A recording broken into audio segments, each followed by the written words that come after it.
Great, so thank you for coming along to this Lunch and Learn, which is being held as part of LGBTQIA plus Pride Month, which is held throughout the month of June. It's great to have people come along today, and we'd like to welcome you to our talk, where today we'll be discussing the LGBTQIA plus initialism and also the evolution of the Pride flag and flags representing different members of the LGBTQIA plus community. So to introduce myself, my name is Darren Hunwicks. My pronouns are he and him. I'm an Equality, Diversity and Inclusion Officer, and I'm embedded within the Faculty of Science and Engineering, and I support the LGBTQIA plus inclusion portfolio and also the disability inclusion portfolio. My co-presenter is Eleanor, if you'd like to introduce yourself. Hi, so my name is Eleanor McDavis. My pronouns are she, they. I am one of the Equality, Diversity and Inclusion Managers. So I lead on a dual portfolio of disability inclusion and LGBTQIA plus inclusion. Thanks, Eleanor. So we're going to start off, as I mentioned, by discussing the LGBTQIA plus initialism. So what is it? What do the letters mean? Why is it important that they're included, that they're all included? And why does this representation and visibility matter? So just to explain initialism, so an initialism is an abbreviation and it consists of the initial letters pronounced separately. So in this instance, LGBTQIA+, which doesn't form a word, similar to the BBC. So starting at the beginning, so we have the letter L, which stands for lesbian, and this refers to a woman who has a romantic and or sexual attraction towards women.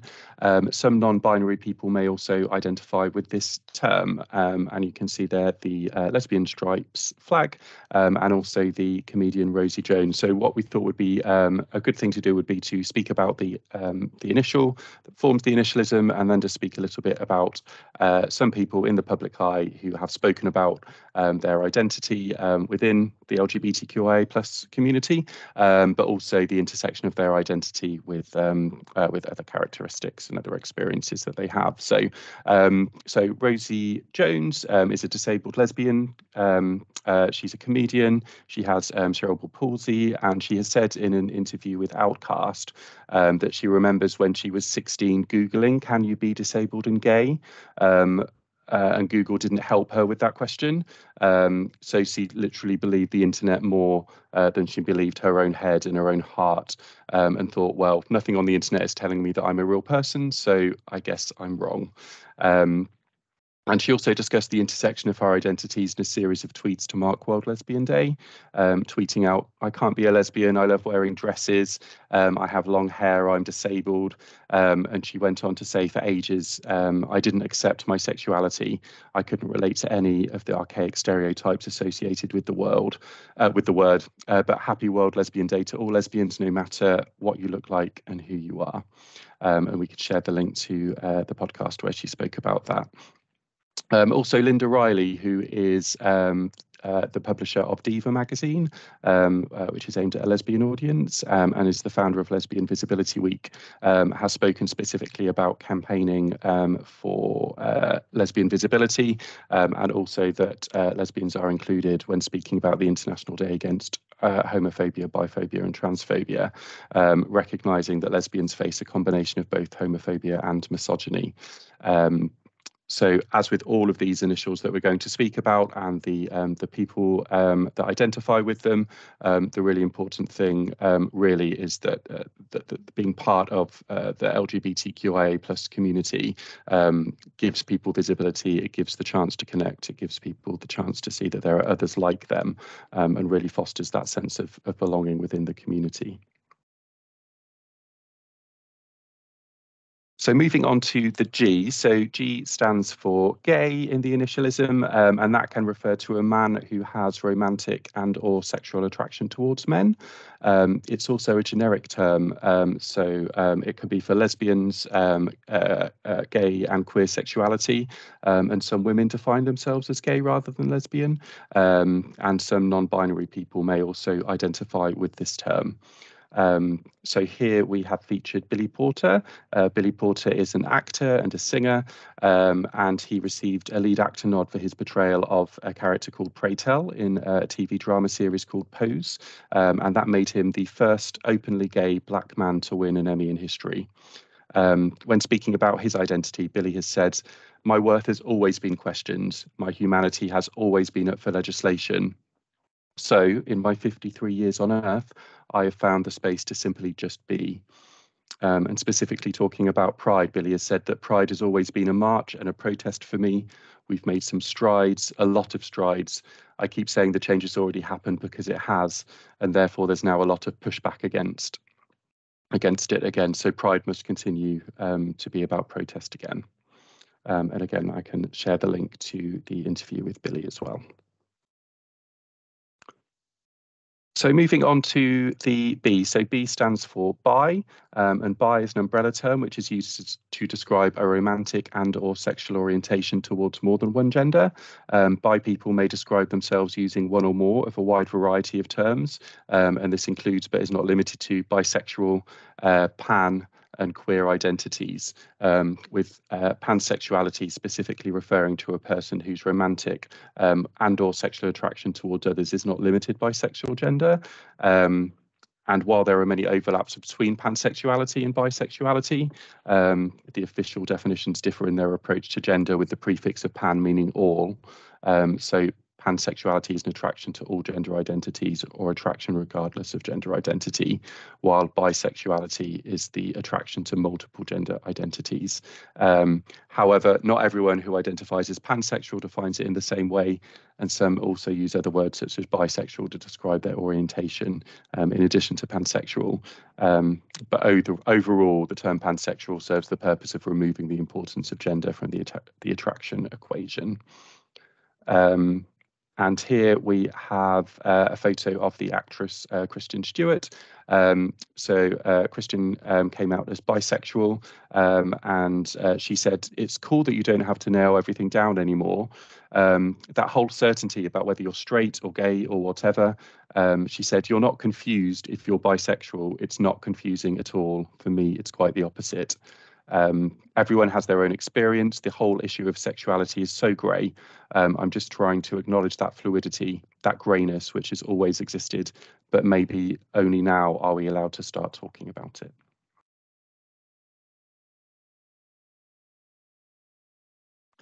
So moving on to the T in the initialism, that stands for trans. So again, trans is also an umbrella term, and it describes people whose gender identity do not align with the sex that they were assigned at birth. So, for example, a trans woman could be a person who was assigned male at birth but identifies as a woman, and the definition of trans also includes non-binary people, those whose gender identity doesn't sit comfortably within the binary of a man or woman. And here we have the actor Elliot Page. Elliot is an actor who recently came out as a trans man in December 2020, and he said, "I can't begin to express how remarkable it feels to finally love who I am enough to pursue my authentic self." He said, "I love that I am trans and I love that I am queer. And the more I hold myself close and fully embrace who I am, the more I dream and the more my heart grows and the more I thrive." And just speaking about gender identity, so gender identity is a person's internal sense of their own gender, which may or may not align with the sexual gender they were assigned at birth. And transitioning refers to the steps that a trans person may choose to take to live their life fully in their gender identity, whatever that means to them. But everyone's transition is different, and it can include things like social transition, so changing someone's name, their pronouns, their presentation, a legal transition, which is changing legal name and gender, or it can be medical, which is taking hormones and or having surgery to change their body. But not everyone will do any of the steps above or all of them, but that does not invalidate their gender. So moving on to the Q. So Q stands for queer, and queer is a term used by those wanting to reject specific labels of romantic attraction or sexual orientation and or gender identity. and it's used more broadly by the LGBTQIA plus community. It can be a way of rejecting the perceived norms of the LGBTQIA plus community itself, such as racism, sizeism, ableism, etc. And it does have a contested use within the community itself. Although some LGBTQIA plus people view the word as a slur, it has been reclaimed, and the queer community, some of the queer community have embraced it. So whilst many within the community are proud to be queer and feel that they really have reclaimed it from being a slur, some people are quite staunch in their views that queer is offensive and struggle or perhaps refuse to accept it. It has become acceptable and is used quite widely now in academia. So, for example, at Queen Mary, in the School of Languages, Linguistics and Film, there is research into the field of gender and queer studies, for example. But I think here really the important takeaway is that it can be a divisive word. And as with all of the identities that we're discussing, it's really down to the individual to determine themselves what they feel comfortable with. And certainly if somebody expresses that they are uncomfortable with the word queer, or conversely that they prefer the word queer, then it's important that you take their viewpoint on board and you respect their identity and their choice around the use of that word. So moving on to I. So I stands for intersex, and an intersex person is born is a person who is born with ambiguous genitalia and/or sex chromosomal variations, making it difficult to classify their biological sex within the binary of either male or female at birth. There are many different intersex conditions, and an intersex person may self-identify as male, female, or non-binary. Hannah Gabby, who is shown here, is a model, and she is an intersex campaigner. She came out as intersex, and she has spoken about a few months before being discovered by a modelling agency in a magazine, a teen magazine. She came across a story about a girl who couldn't have babies and who had had many surgeries, and she reflected that this is me. She remembers thinking, and contacted the magazine, got in touch with the intersex girl that was featured in this article, and then found a self-help group in Holland. And she has said it was the most amazing thing to think you're alone, to think there's no one like you, and then you get to talk to other intersex people.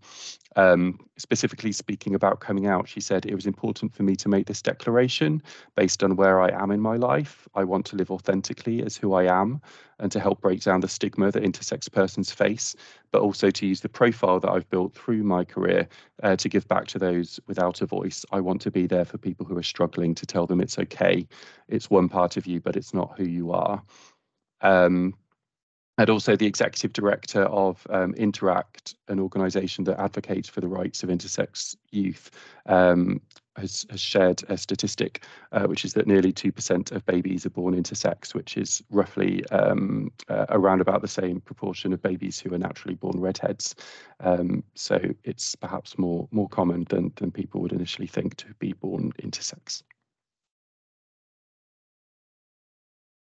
So moving on to the last letter in the initialism, this is A, and most commonly this stands for asexual or aromantic.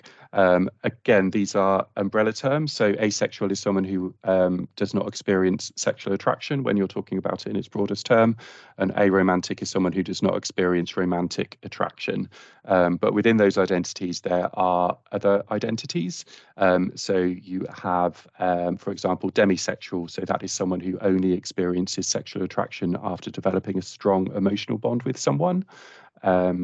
Or someone who identifies as demi-romantic is someone who is only romantically attracted to those they have emotionally bonded with first.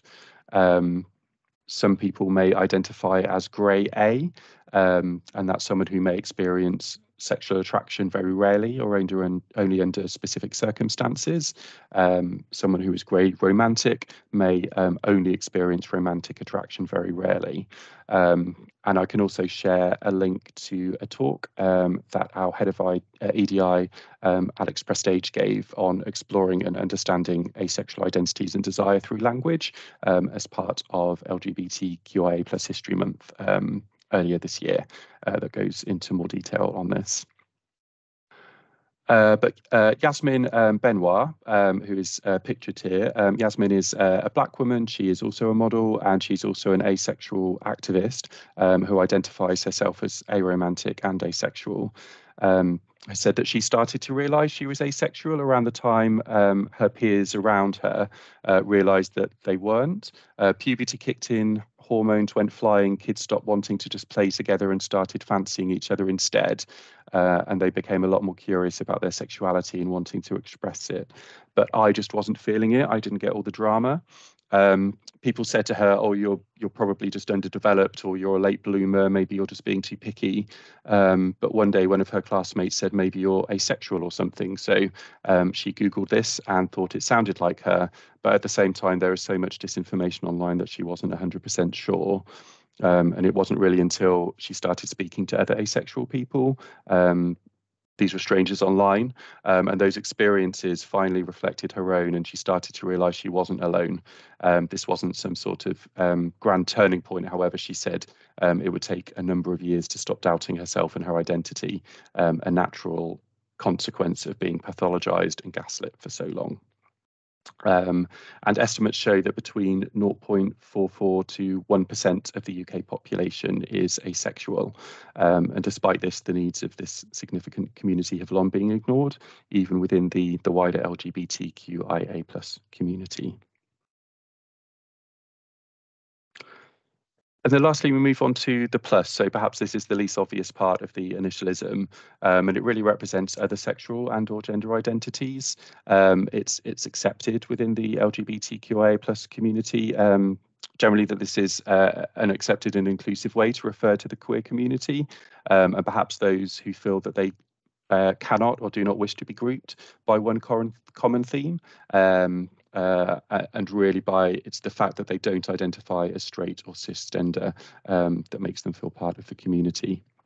It's not for people who are questioning their sexuality or gender, but it's for this group who perhaps might not be so well known or understood.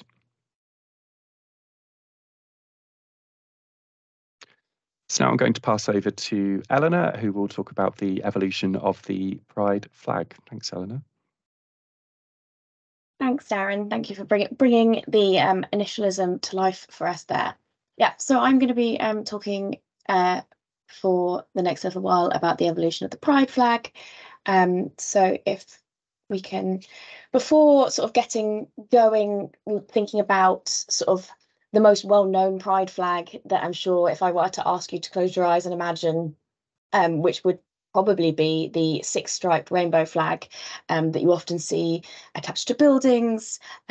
We've certainly got it on our stands for when we've done pop-ups throughout the month, in addition to a number of other flags that you'll see in this section. I wanted to stop and talk about another worldwide symbol of that is closely associated with the LGBT community, and particularly thinking about reclaiming language and images that have previously been used against the LGBTQIA community. So what you can see here, some of you may or may not recognise it, is an upside down pink triangle. So before the flag, this was actually a symbol that was used in Nazi Germany and other concentration camps during the Holocaust to identify and persecute LGBT members of the LGBT community who were considered to be sexual deviants. So of these people who were made, the triangle was most well used within the concentration camps. And it's actually been estimated that a total of 10,000 men were detained within concentration camps because they were considered to be homosexual, and many of them did not survive. There were also queer women and non-binary people who were persecuted under Nazism as well, and these numbers were less in comparison to men, and they were actually often forced to wear a black triangle instead of the pink triangle, as they were asocial, which was a category which also included a number of other groups of individuals, including beggars, alcoholics, sex workers, and pacifists. So following the use of this symbol in the latter half of the 20th century, the LGBT community attempted to reclaim the badge and transform it into a point of pride. And it's for this reason that you might see some famous images, or the image being used in some well-known and famous places. So, for example, if you know Bloomsbury at all, you might know Gay's the Word, which there's a picture up on the left-hand side of the screen for you. And the logo is also used in a number of other bookstores, including ones in Glasgow, Toronto, and other places around the world. The evolution of the triangle was actually developed into what were called biangles. So the inverted pink triangle and blue triangles intersecting to create that purple section. And there has been various different uptakes of the pink triangle throughout countries and communities around the world, which relates to Darren's point made earlier about how communities can reclaim and use a point of what was oppression and pain to symbolise strength and joy, celebration and revolution. However, one of the reasons that this is a lesser known symbol is because there were many in the community that felt it was impossible to separate the pink triangle from its traumatic start. So it's for this reason that the Pride flag was initially developed.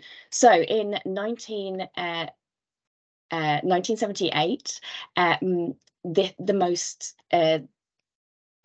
1978 we had the first Pride flag, and it became a very popular symbol. It included that pink symbol of empowerment, the upside down pink triangle that we have just mentioned, and it was created for the Gay Freedom Pride Parade in San Francisco. And Harvey Milk, who was a gay rights activist and the first openly gay elected official in San Francisco, asked his friend or challenged his friend, which is probably a better term, to come up with a new symbol, one that was free from the weight of the painful past of the pink symbol. And as a result, you had this eight striped flag, which incorporated a number of different meanings for each of the colours. So you can see that on the screen. And here we have a photo of Gilbert Baker, who was the designer, the original artist and designer of the flag, at the Gay Freedom Day Parade in 1978. The eight striped flag was short-lived, as the following year the six striped flag was developed, and the tweaks that were made for actually purely practical reasons, to do with mass producing, being able to mass produce the flag and make it into a more usable image. So for in partly that was because it was decided that the flag should be split into two and hang 3 stripes in opposite directions. And in order to be able to fit the size, it had to be 6 stripes rather than the original 8.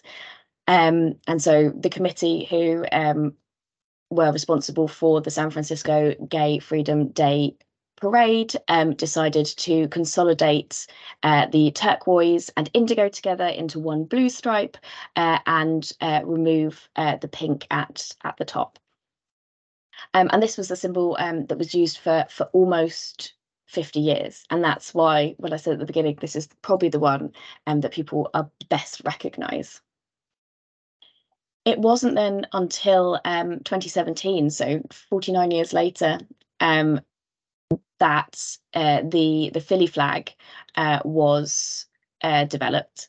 And the Philly flag was developed in response to increasing racist incidents within Philadelphia's gayborhood.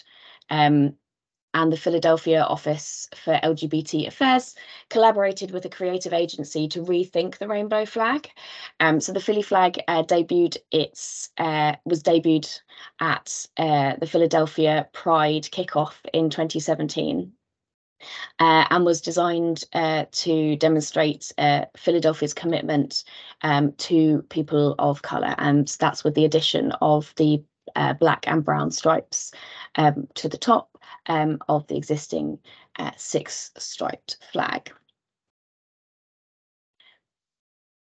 A year later, we saw a further adaptation and addition to what is popularly known as the Progress flag.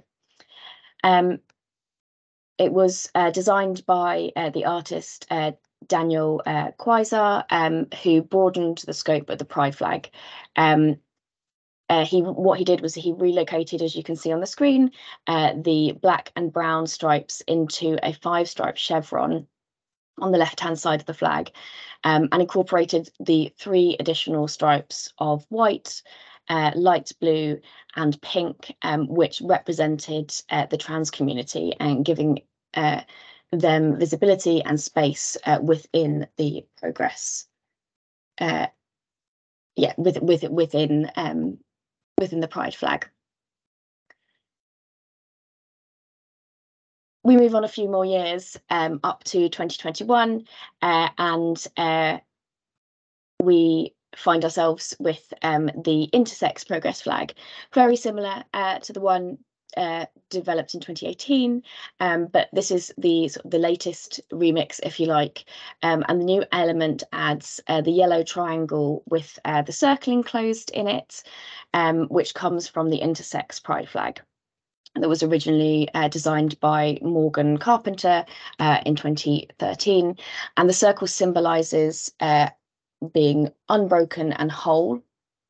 And according to Carpenter, when they originally designed it, the colours were meant to be contrasting with the blue and the pink, which are traditionally the more traditionally gender binary colours.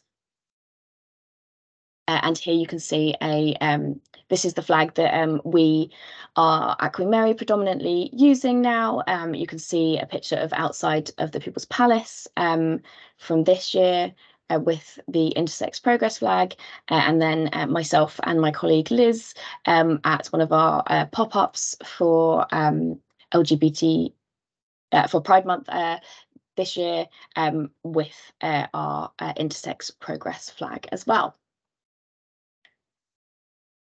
Finally, I just wanted to highlight some of the other flags that colleagues may or may not have seen around campus or be aware of. And this is by no means an exhaustive collection of the Pride flags representing and celebrating all aspects of the initialism that Darren has spoken to today. But these are ones that at Queen Mary you might see flying, particularly in relation to awareness days and celebration days. So across the top, we have the asexual and aromantic flag that Darren spoke to earlier.